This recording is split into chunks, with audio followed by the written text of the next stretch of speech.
યુગ ઋષિનો સંદેશ. યુગ ઋષિની ભવિષ્યવાણીઓ.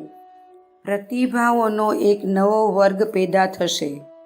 હવે લેખકો તથા દાર્શનિકોનો એક નવો વર્ગ પેદા થશે.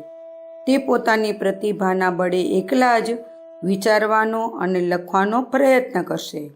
તેમને તેમના ઉદ્દેશ્યમાં મદદ મળશે, મગજના દ્વાર ખુલતા જશે અને તેમને આજે શું લખવા યોગ્ય છે તે સમજાતું જશે અને તેઓ માત્ર એ જ લખશે.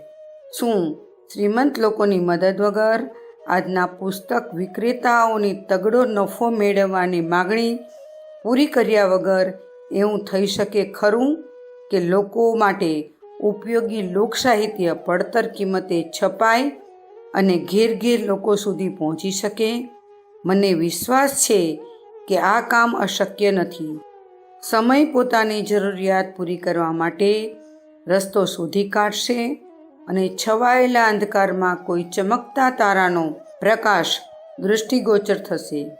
દાર્શનિકો અને વૈજ્ઞાનિકો બંને એ તરફ વળશે.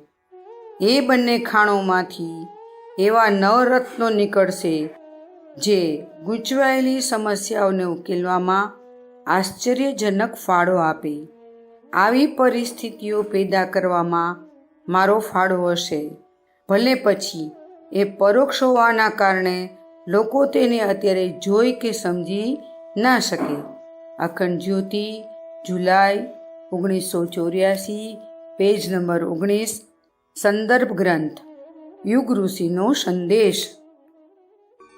શાંતિકુંજ વિડિયો ગુજરાતી યુટ્યુબ ચેનલને સબસ્ક્રાઈબ કરો તથા બાકીના વિડિયોઝનો લાભ લેવા માટે બેલ આઇકન જરૂર દબાવો. ધન્યવાદ.